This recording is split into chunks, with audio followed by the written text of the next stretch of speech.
When we arrived in Selma, we were met in Selma. I believe the sheriff's name was Clark. He was known for being a brutal and vicious kind of person. We were told that we should not have sharpened pencils with us because that would be counted as a deadly weapon. And when we got off of that bus, I could see his face to this day. As we were walking down the aisle of the bus and walking down the steps, he was at the bottom of the steps, and he was just looking, just glaring at us. And there were other white people around, and it was a scary situation. But the SNCC workers were there. They were able to kind of shuffle us off and got us to the homes of some of the people in Selma, like the black people in those little enclaves. Thanks for clicking through. This is the second episode of a three-parter, and it's about the judge, Clyde W. Waite. In the last episode, we saw how a kid from McKeesport hustled his way to Howard University. Now on this side, two big things happened. One, in 1968, the death of Martin Luther King Jr. And secondly, affirmative action. You'll see how these two big events change his life forever. This is On the Q-Tip, and I'm your host, Q.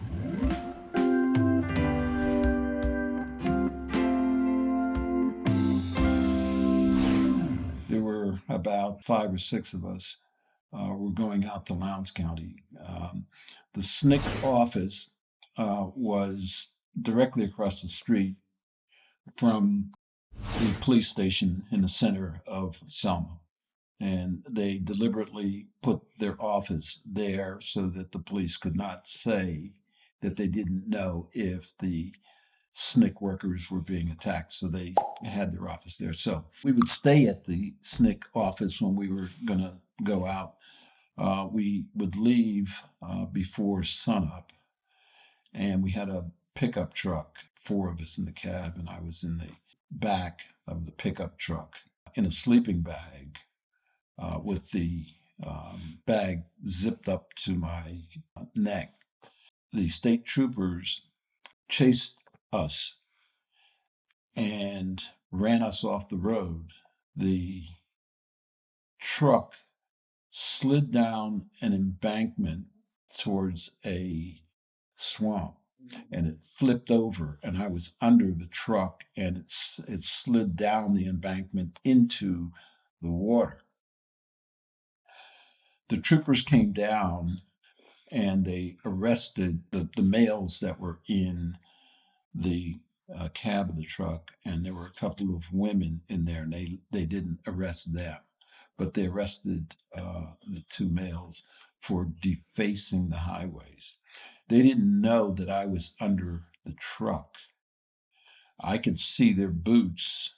There was enough distance where I had an airspace between the swamp water and the bed of the truck.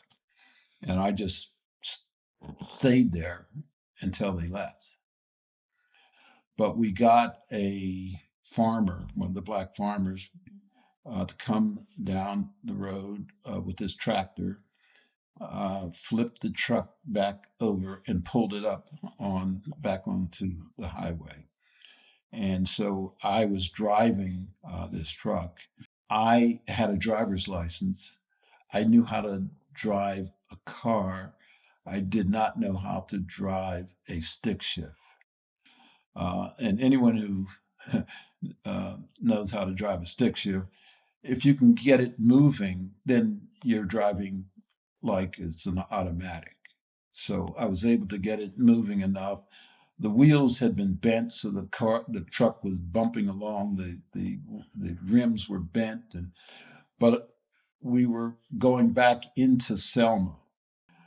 I was able to get it into the city, but right on the outskirts was an elementary school, and there was a crossing guard with her back to me, and there were several little white children crossing the street. And as I was approaching, I hit the clutch thinking I was hitting the brake, and the truck wouldn't stop. And I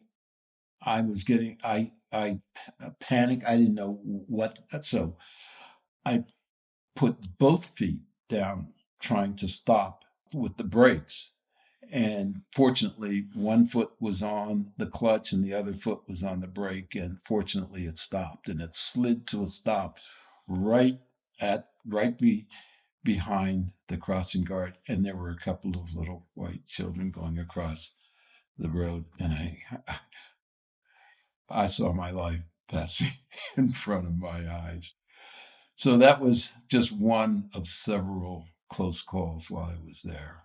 There was another close call when we went out. We went back to out to Lowndes, and we went at night this time.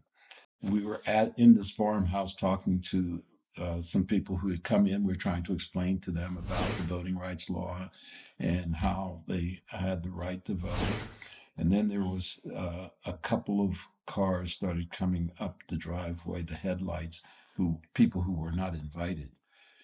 And the farmer had a shotgun. He had one shell, but he had the shotgun, and he took it out. We thought, again, it's over. They were other people from the Black community coming to speak to us. I said, so those were the kinds of things, those were the two incidents that were really enough to let me know that what I was doing there was both necessary, important, but very dangerous. And Schwerner and Goodman were killed during that time. They wanted to do something about their situation, but they also knew that if they registered to vote, they would not be able to get the credit at the feed store to plant their crops. These were farmers, and the money that they would get would be from selling their vegetables and whatever else. But they needed to have credit to get to buy the seeds to plant the crops. And if they registered to vote, they would not be able to get that credit at the feed store. They weren't anxious to risk, and I didn't blame them. I didn't blame them one bit for what I went through, and just being there that short time, and they living there every day. I don't know what I would have done. And I think, some of us, we can be altruistic and we want to do the right thing. But there are realities that have to be taken into account. And I did not blame any. A few of them did, I think, register, but not a whole lot, not too many. So, and I didn't blame them. And as a matter of fact, there was this town hall, and I remember those spiral staircases going up to the city hall, and that's where you would go to register to vote.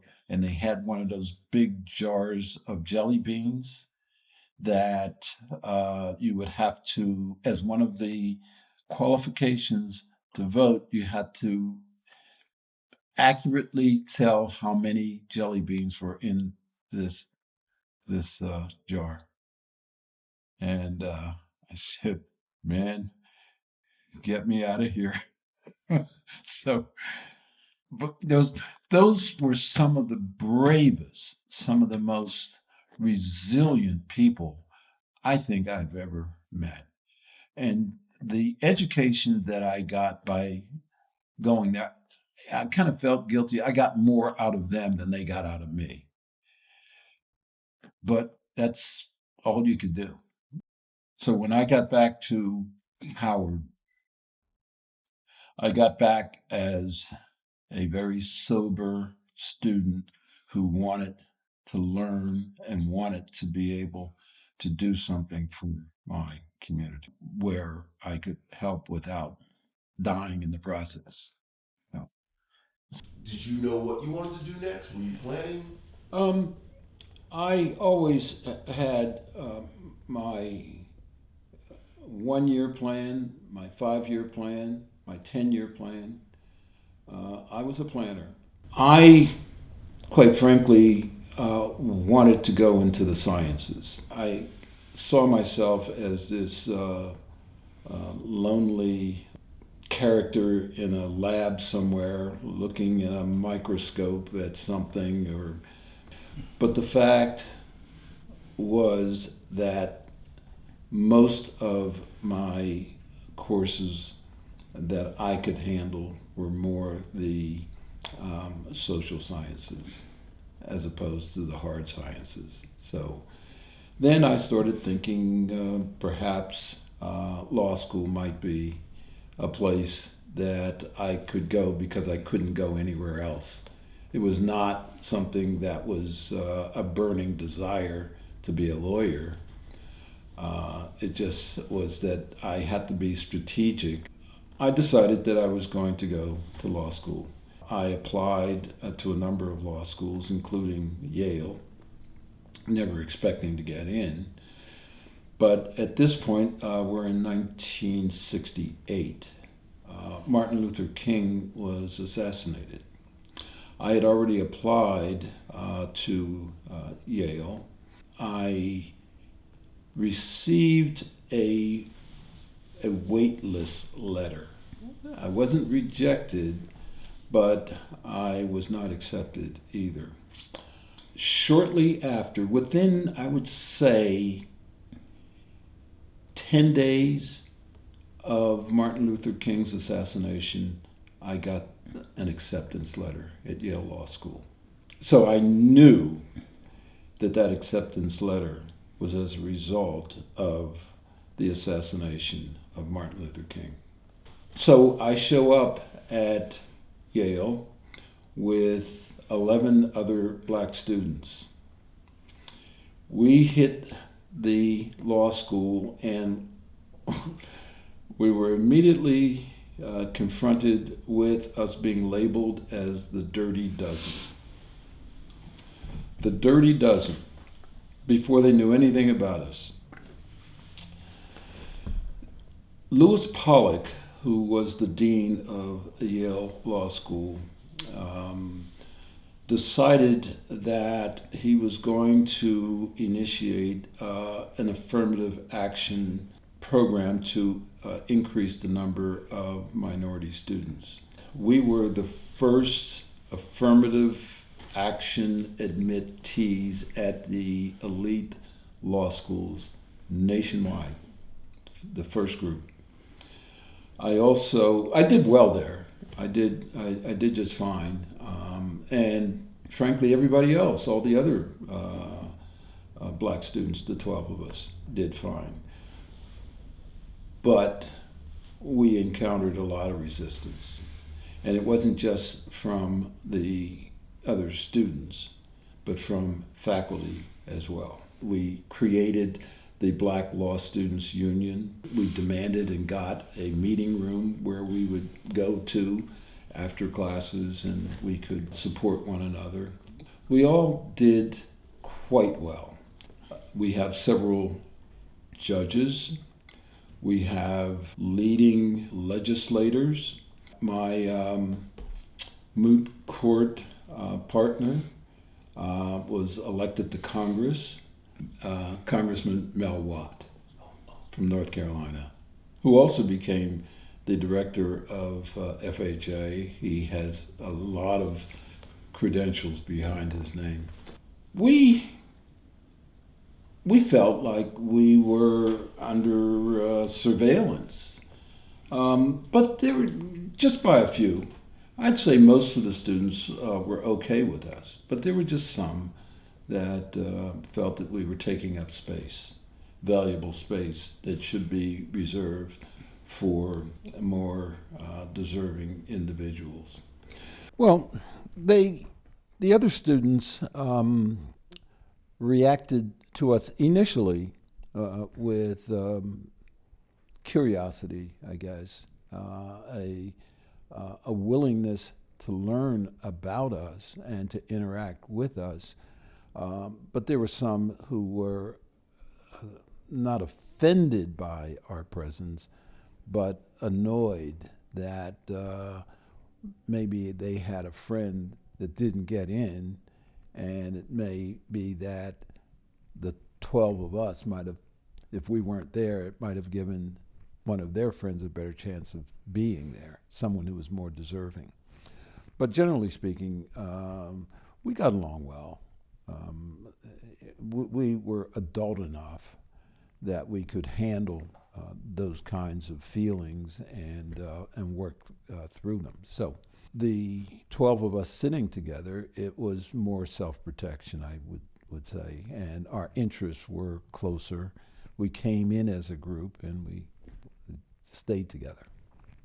The Yales and the Harvards and Stanfords and places like that attract more of the individual who would want to be elected to something and would want to get the name behind them, Yale or Harvard, because that's going to help them get elected. And this particular person, and his name is Bill Clinton, he came and sat with us at our black table when none of the other white students would.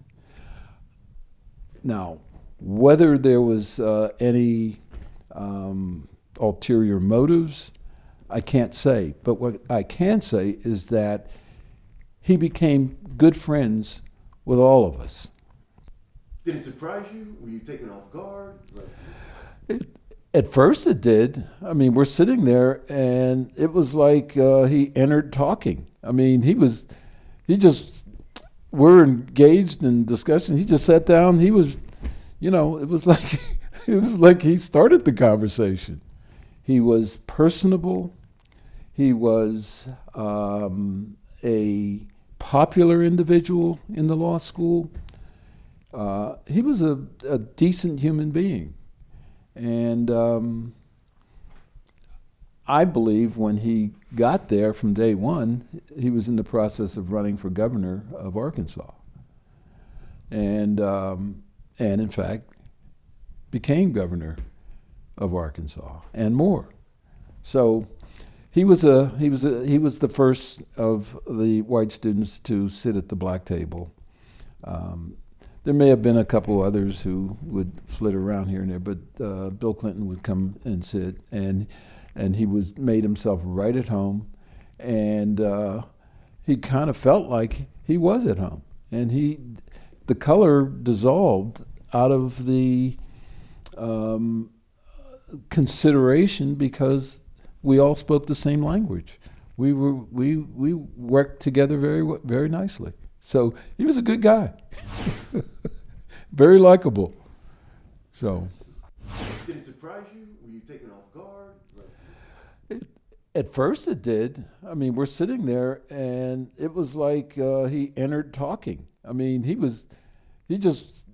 we're engaged in discussion. He just sat down. He was, it was like he started the conversation. But really a good friend to us and probably most others at the law school, both him and Hillary. They were there together, and they were both very influential in the school. Let's talk about when you graduated. Well, when I graduated, I wanted to carry on with something that I started while I was still at Yale. I took a semester off to go to Bucks County to work on that. There was a project that was brought to my attention by one of the professors in labor. His name, by the way, was Clyde Summers. And he was aware of a case that was percolating in the lower courts that he felt was going to go to the Supreme Court, and it had to do with real estate zoning. So I took a semester off to come to Bucks County to work with the County Legal Aid Society, because one of the cases that was possibly going to the Supreme Court came out of Bucks County. So I came to work as a volunteer. And after graduation, I was offered a job in the general counsel's office of IBM. Nicholas Katzenbach was the attorney general in the Johnson administration, and he, when he came in, I think it was from IBM, and he went back to IBM, and he actually spent a time teaching at Yale. So I was offered that job, and being an altruist, I decided that I was going to be a volunteer at the Legal Aid Society rather than taking that high salary going to IBM. So that's what brought me to Bucks County, Pennsylvania. And it took me, I don't know how many decades before I was able to make as much as I was being offered to start at IBM. And they had dress codes and everyone had to wear a certain kind of tie and all that. And I wasn't that interested. And I didn't, at that point, need any money. So I was just going to go to Bucks. So I came to Bucks County, and I've been there ever since. So I got, as you know, elected judge there and got reelected for another term. But I was the first black attorney in that county, and I, to this day, am still the only black elected official on a countywide basis in Bucks County's history from its founding. And it was one of the early colonized areas. So there is that distinction that I'm not proud of it, but it's something that I'm happy that I was able to use enough people skills to get myself elected. But I couldn't get the realtors in Bucks County, in the central part of the county. And that's where the county seat is, that's where the courthouse is, and it's known as the capstone of Bucks County in that area. And I couldn't get any realtors to show me a house. And I found this little off real estate office with this one lady. It was in this, she was not part of the high end people. And so when those folks wouldn't show me a house, I went to this person, and she opened up her listing book and started talking and showed me a picture of this house, and I said, oh, okay, I'll take it. I mean, I know she was taken aback because I said, just full asking price, I don't even need to see it. And I didn't need to see it because I didn't really care about the house. I just needed a place to stay. So I got that house, and there were a lot of business things that occurred during all that time. I'll just mention one thing and pass by it. One of the realtors that didn't show me a house and didn't want to show me a house ended up working for me. And that was kind of sweet justice. Years later? Yes. Well, I became the solicitor for the Bucks County Industrial Development Authority.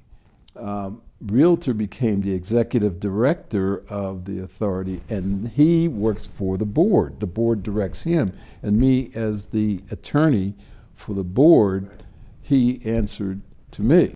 And he moved to be the executive director of the Bucks County Industrial Development Authority. So it was myself as the attorney for the authority, and the president of the board became one of my very close friends. As a matter of fact, his son is on television every day on Squawk Box. It was awkward. Yes. It was awkward. But we handled it. Just, it's, as they say, no harm, no foul. So everything worked out. But that little house that I bought, and that caused a stir in that community. And I was only there for maybe a year and a half, 2 years in that house. What was your position at the time? What were you working as? I was still working as a volunteer at the Legal Aid Society part-time, and the other half of the time I was in the public defender's office. So I made enough money in the public defender's office to buy a little house. And I, with all the things that I went through, I was very careful with money. Mel Watt and I rented a room at this bar. I mean, this is a business. Well, explain the business. We would have the Yaleys that we knew that wanted to have a place to go and have a drink. And that would be a place that they could go to, and that we would charge our part of getting them into this establishment. And that money was enough for us to build a little nest egg as we were working through our way through the law school. So when I finished, I had enough money.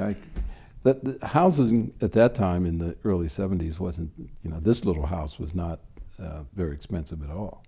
But I was able to leverage that house to buy a second house after that year and a half to 2 that I stayed there.